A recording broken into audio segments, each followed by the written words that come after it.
Olá, tudo bem? Eu me chamo Carlos Júnior, faço parte da Sociedade Brasileira do Design Inteligente e nós estamos aqui no programa Alinhando os Ponteiros. E, gente, hoje é um assunto muito importante, a complexidade irredutível da reprodução humana. Então, fica ligado, pega seu bloco de anotações, porque nós estamos iniciando agora.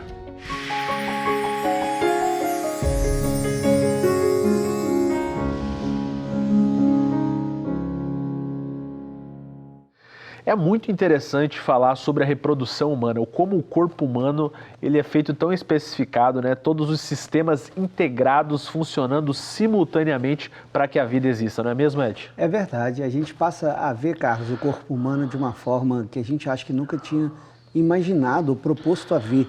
A riqueza do detalhe, a própria reprodução, né, do corpo humano, a forma que viemos esse mundo, como esse corpo ele tem que ser cuidado. E é muito rico, não só a questão da reprodução humana, mas a questão dos olhos, do coração.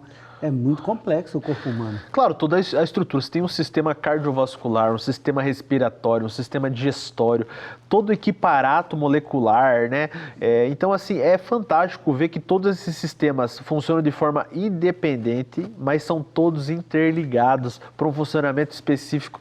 Gente, é incrível. Se você olhar para o seu corpo, a sua mente, o seu cérebro, toda a estrutura que você tem, é impossível achar que você surgiu espontaneamente. E aí a gente começa a entender que o darwinismo, né, a evolução, os evolucionistas, eles não conseguem explicar essa complexidade, por exemplo, só dos olhos. Como que os olhos fazem essa captação de imagem, de foto, de cores? Isso é complexo demais para uma evolução. E aí a gente começa a olhar para dentro de si e ver que essa máquina, ela precisou e depende de um design inteligente. Com certeza, e é isso que o Dr. Thiago Mello vai falar na palestra que ele deu no 5º Congresso da Sociedade Brasileira do Design Inteligente, falando um pouco mais sobre a reprodução humana e como a evolução não consegue explicar coisas simples sobre a vida, como a vida poderia ter surgido e como armazenar todas essas coisas que são extremamente importantes para o procedimento da vida. Então fique ligado, professor Thiago Mello, ele que é biomédico, uma das grandes referências, né, do Brasil. Sim, ele é não só hoje se tornado uma grande referência, mas a autoridade, o carisma e a forma que ele expõe e a didática dele é maravilhosa. Então, gente, pega aí o seu bloco que o Thiago já vai começar a falar. Só existe a gravidez completa se eu tiver o eixo entre HCG, corpo lúteo formando, com produção de progesterona. A cada dia, HCG só vai aumentando. Então, mulheres que vão acompanhando, falam, deixa eu confirmar. Nossa, será que eu estou grávida mesmo? Aí vai lá e mede de novo. E se assusta com os valores que só vão crescendo ao longo dos dias. Isso tem um motivo, né? Primeiro, existe um feedback positivo para a produção desse HCG. E aí, nesse desenvolvimento maravilhoso, que eu vou agora resumir mais, eu quero só chamar a atenção aqui do coração, que ele é formado já até a 8ª semana. Nós temos um coração batendo a partir da 5ª e 6ª semana com um batimento de 100 por minuto. E quem é que faz esse batimento? Um grupinho de células que funciona como um marca-passo chamado nodo sinoatrial. E que até hoje a área da cardiologia é fascinada para entender como que existe uma ritmicidade tão perfeita como se fosse de um instrumento musical sendo tocado por um habilidoso instrumentista. Temos aqui então a nossa produção de HCG, a nossa não, né, das mulheres, quando grávidas, e aqui a oferta de progesterona e estrogênio que só vai subindo até o final da gestação. Então isso explica o motivo dos enjoos, mulheres. Por que eu enjoo tanto na gravidez? Olha aqui, ó, esse hormônio também causa excesso de enjoo e algumas ficam também nauseadas pelo excesso de estrogênio e progesterona. As mamas também aumentam de tamanho, as areolas começam a ficar mais escuras, isso tudo tem um papel importante. Há quem diga que a areola mais escura é até para facilitar a visão do bebê, que não enxerga colorido no início, enxerga preto e branco. Então ele vai observando aquilo ali de uma forma mais fácil e até mesmo a textura é diferente, diminuindo a chance de feridas que acontece, e todas as mulheres que amamentaram aqui sabem do que eu estou falando, né? Desse impacto toda hora, às vezes mordendo ali a região do mamilo. Então já existe uma preparação com o estrogênio e progesterona. Olha que cena linda. É capaz de alguém falar que isso foi feito da aleatoriedade ao longo do tempo. E agora olha que reflexão interessante. Por que eu e você não fomos rejeitados no ventre da nossa mãe? Até porque eu e minha esposa, nós temos um casal de filhos. Eu não sou parente da minha esposa. Se de repente ela precisar de uma doação de rim, o médico não vai me perguntar se eu posso doar. Eu provavelmente não serei o doador. Pode ser o irmão dela, ou os pais que estão vivos. Mas durante 9 meses, Letícia, minha esposa, conviveu com grandes partes do meu tecido dentro do seu ventre. E não houve rejeição. Até hoje a medicina fica perguntando o que acontece no sistema imunológico da gestante para que não haja rejeição de um tecido estranho, de um enxerto diferente. E é sabido que a resposta anti-inflamatória, ela aumenta durante a gravidez. A vigilância imunológica baixa a guarda. Os linfócitos T, as células NK, chamada natural killer, ficam mais tolerantes. E fala, para, mexe não com isso aí é nosso, calma. Interessante que essa publicação da Nature mostra que a resposta inflamatória só se restabelece na região próxima do parto. Para você ter uma ideia, recentemente estão tendo a pergunta, por que as mulheres que sofrem de doenças autoimunes, como a artrite reumatoide, elas apresentam uma certa melhora durante a gravidez? Em parte, pela redução da produção de citocinas pró-inflamatórias, de células que estavam mais ávidas, e durante esse processo, cheio de progesterona e estrogênio, eu controlo o sistema para que não haja a rejeição desse feto. Aí você abre depois Salmo 139 e diz que nós fomos formados de uma maneira maravilhosa. Não há dúvida disso. Tinha tudo para dar errado. Não sei se vocês já viram uma cena dessa ao vivo. Isso aqui é um dado nosso de pesquisa. Nós retiramos a placenta e o cordão umbilical para fazer investigações. Isso aqui é uma aluna minha, obstetra. A gente então obtém a placenta para fazer estudos no cordão umbilical de mulheres que fumam. Já publicamos dados a respeito disso. Mas o que me chama a atenção agora é que essa placenta, que às vezes está na cabeça sua como uma imagem cinza, talvez você nunca tenha visto uma placenta com cordão umbilical. O que acontece na verdade é que o sangue seu, mamãe, jamais entrou no feto. Não acontece uma entrega das hemácias que você tem dentro do seu filho. Então como ocorre a transferência desse oxigênio que você respirou? Pensa agora comigo, respira fundo aí, vem. Você entrou em contato com o oxigênio. Ele agora chega nos alvéolos e é entregue agora para cada hemácia. Essa hemácia vai chegar até a região, no caso aí da mamãe, lá próximo à placenta. Mas na hora de entregar o oxigênio, cadê o Carlos? Carlos, você está aí, Carlos? Quem está aqui? Para a gente fazer uma dinâmica rápida. Quem? Vem? Pronto, vem, vamos fazer uma brincadeira aqui. Eu sou a hemácia carregando o oxigênio. Você é a hemácia do feto, mas nós não nos encontramos. Eu não toco nessa hemácia. A gente vai fazer aquela cena que lembra um filme. ET, telefone. Hã? Você lembra da cena? Que na verdade ET, apenas Steven Spielberg faz a menção do que também Michelangelo fez na Capela Sistina. Não existe o momento do encontro. Então vem a pergunta, faça essa pergunta para mim, meu aluno bom, faça a pergunta. Como que eu vou pegar seu oxigênio? Fala. Como que eu vou pegar esse oxigênio? De novo. Como que eu vou pegar esse oxigênio? É muito fácil. A sua hemoglobina não pode ser igual à minha. A hemoglobina da mãe é hemoglobina chamada do tipo A. Então, durante a fase fetal, ele tem que produzir uma hemoglobina de maior gula, de maior afinidade pelo oxigênio. Ela é chamada então de hemoglobina fetal. Olha que legal. Olha que gula eu entendo. Então esse momento, quando eu chego para entregar, vem de novo aqui. Quando eu chego para entregar o oxigênio, esse oxigênio é entregue. Vai para lá, é isso. Entendido a ideia? A hemoglobina fetal então tem maior afinidade para poder captar esse oxigênio que a hemácia transportou. Você pode perguntar para mim, mas como que a hemoglobina fetal é capaz então de ter maior avidez? Aí vem um detalhe bioquímico. É apenas a diferença de um aminoácido.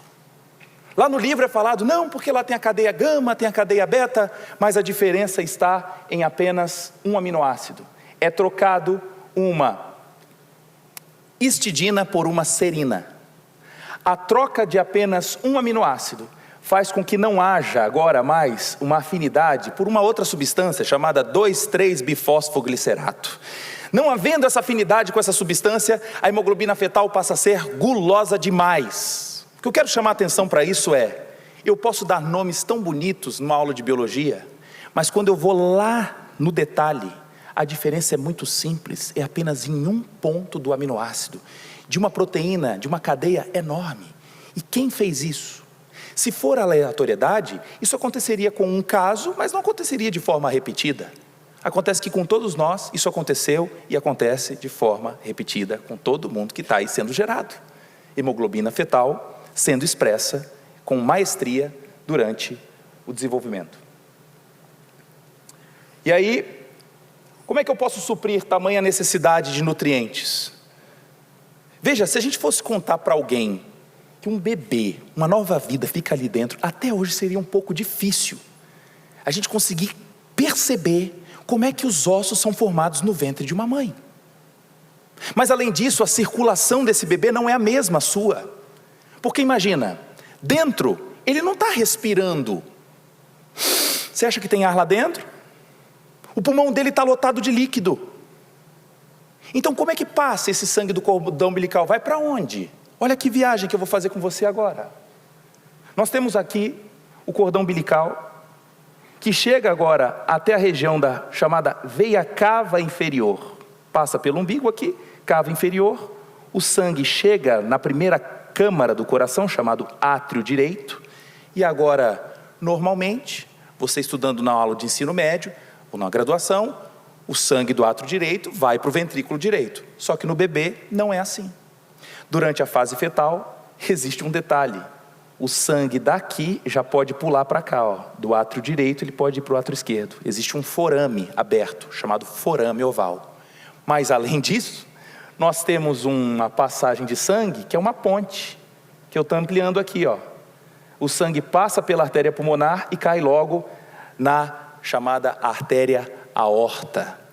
Esse canal arterial, repita o nome comigo, canal? Ele só fica aberto durante a fase fetal. Mostrando através de um filme vai ser bem mais fácil você entender isso comigo agora. Vamos no cordão, viajando comigo. Cordão umbilical, e tudo isso feito então de forma aleatória. Será? O que a gente está vendo aqui? Um canal que permanece aberto para que o sangue da mãe, rico em oxigênio, alcance o mais rápido possível todo o sistema do feto. Esse canal só se mantém aberto por conta da produção das chamadas prostaglandinas. Repita o nome. Nunca ouvi falar nesse negócio. Quando você toma um diclofenaco, ibuprofeno, cetorolaco, nimesulida, conhece essas substâncias? São chamadas de anti-inflamatórios. Por que gestantes não podem tomar esse anti-inflamatório? Porque eles atrapalham a produção de prostaglandinas. Se a produção é diminuída, o que pode acontecer com esse canal? Ele fecha antes do tempo. Isso dá um problemaço, até mesmo risco de parto prematuro. Então, que presente, né? Ao meio-dia a gente entendendo como funciona o corpo humano e já saindo daqui pensando em parentes de vocês que podem estar sendo alvos de um sistema que Papai do Céu já produziu, o designer fez com extrema maestria e você avacalhou o processo fazendo uso de um anti-inflamatório disponível nas farmácias aí livremente. Caminhando para o fim, a gente percebe também um detalhe no próximo do nascimento, porque o alvéolo está rico em líquido, está cheio de água lá dentro, mas quando o bebê sair, eu quero que ele chore, eu quero que ele respire logo em seguida, e há um dos momentos mais críticos na vida, porque se eu não fizer essa troca no primeiro momento, eu posso ter sequelas para a vida, ou até mesmo risco de morte. Então, o que acontece para que esse alvéolo consiga se secar rápido e se manter aberto de uma forma tão fácil? Alguém aqui já teve uma experiência de pegar uma bexiga de aniversário, balão, como é que vocês falam? Bexiga, não é? De aniversário? Já sopraram seca e depois sopraram molhada? Qual das duas você consegue insuflar mais fácil? A seca. A úmida, rica em água lá dentro, faz ligações de hidrogênio, é difícil expandir. É a mesma ideia para o alvéolo. Se tiver apenas molhado, ele não cresce facilmente.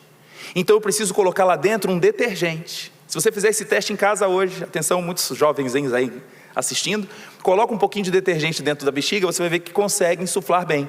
Nós produzimos isso através de um líquido chamado surfactante. Detalhe que todos os hospitais do Brasil que trabalham com neonatos, quando o bebê nasce de 6 meses, 7, ele vai precisar de líquido surfactante. E a maioria deles é obtido de quem? De carneiro, de porco, de boi.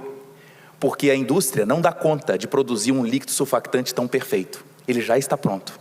Ele é apenas extraído para ser administrado nesses bebês de 400 gramas, 500 gramas, e é por isso que a sobrevida de neonatos transformou no Brasil depois da década de 80, graças a esse simples conhecimento.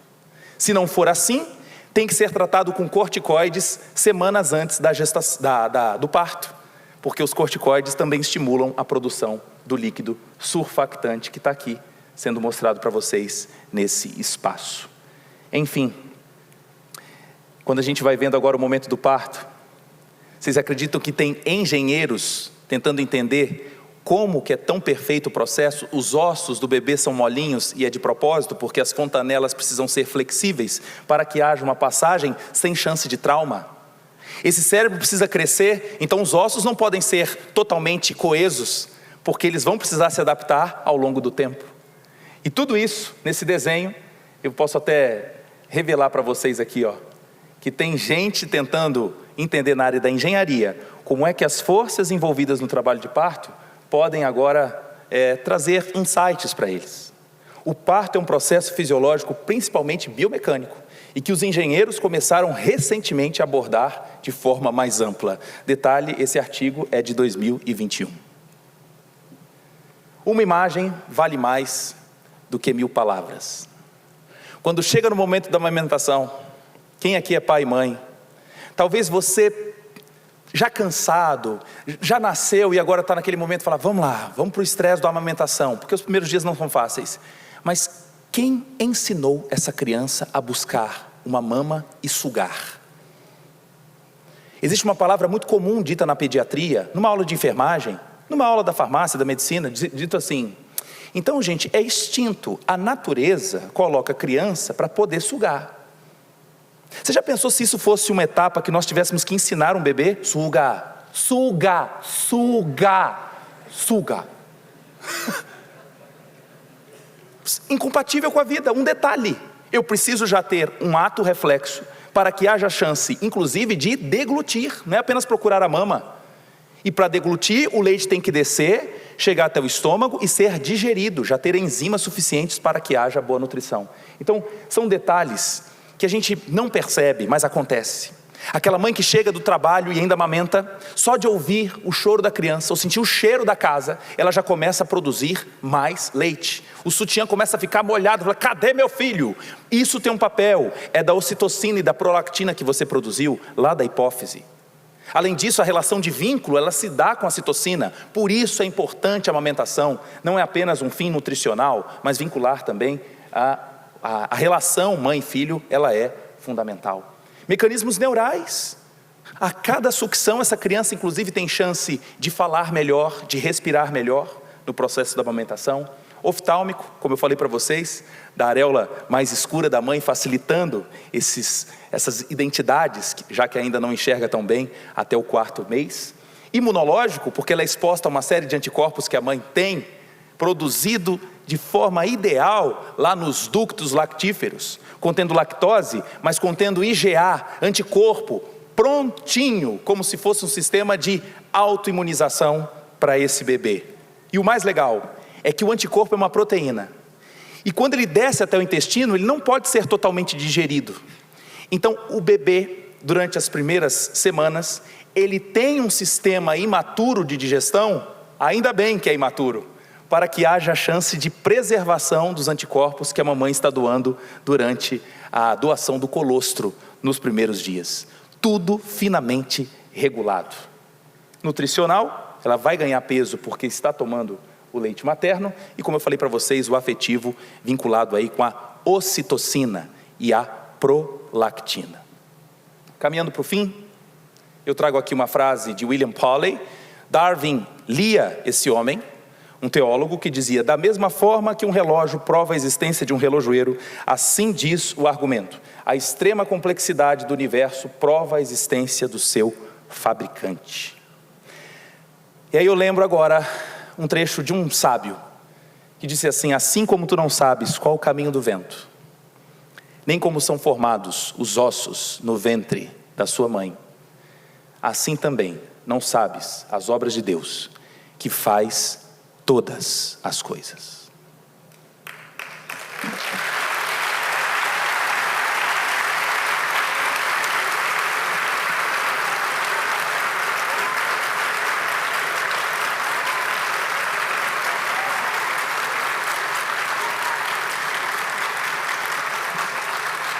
Eu queria agradecer de coração por essa oportunidade. Era um sonho que eu nunca realizei como um professor pesquisador, porque me incomodava falar apenas o acadêmico para aqueles que entendem da academia.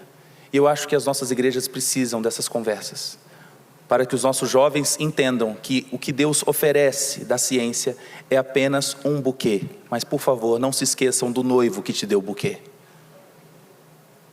70% se perdendo na universidade não é esse caminho. A gente quer, de fato, exalar ciência, mas saber do que está escrito lá em Colossenses capítulo 2, versículo 3. Em Jesus estão escondidos todos os tesouros da sabedoria e da ciência, que é o conhecimento. Extasiado, maravilhado. É assim que eu me encontro com essa informação do professor Tiago. Eu vou te dizer uma particularidade. Essa palestra, ela mudou, ela deu uma guinada na minha existência. É interessante a gente ver que a gente é fruto de um design inteligente. E à medida que eu entendo que eu sou fruto de um design inteligente, que eu não nasci por acaso, a minha identidade de ser e ter se torna uma outra pessoa, com tanta informação, com tanta riqueza. E aí eu comecei e entendo a vida de uma outra perspectiva. É isso que essa palestra nos impacta. Eu espero que esteja com você esse impacto também, não é isso, Carlos? O que eu acho interessante é que Deus nos deu o privilégio que Ele também tem, né? Ele é Pai, Ele é o nosso Pai. E nos dá o privilégio também de ser pai e mãe. Então isso é muito incrível, poder, não só na questão biológica, mas na questão sentimental, poder exercer essa função, o que é incrível, né? Porque Ele é o autor e consumador da vida. E isso é incrível. O que me impactou muito é que essa identidade, sabe? Não se aceite ser menos do que criado por um design inteligente. Não aceite sua vida com menor propósito do que criado com design inteligente, em qualquer circunstância da sua vida. Lembra disso, lembra desse mecanismo de reprodução, como você foi gerado e por que você foi gerado. Acima de tudo, você foi gerado dentro de um propósito. Qual o propósito? Do design inteligente. Então, se você pega isso como um marco na sua vida, com certeza a sua história vai mudar, a sua visão vai mudar, porque é muito rico a forma como Deus fez essa máquina chamada homem. É isso mesmo, gente. Analise as probabilidades, né? Em bilhões ali de espermatozoides, você foi o escolhido, você chegou antes. Então, Deus tem um propósito na sua vida. Então, você que gostou desse episódio, né? E está assistindo pelo YouTube, se inscreva no nosso canal, deixa o like e compartilha, né, Ed? Isso aí, uau! Entre milhões, você é escolhido. Vem crescer conosco. Até a próxima, nesse mesmo horário. A mais.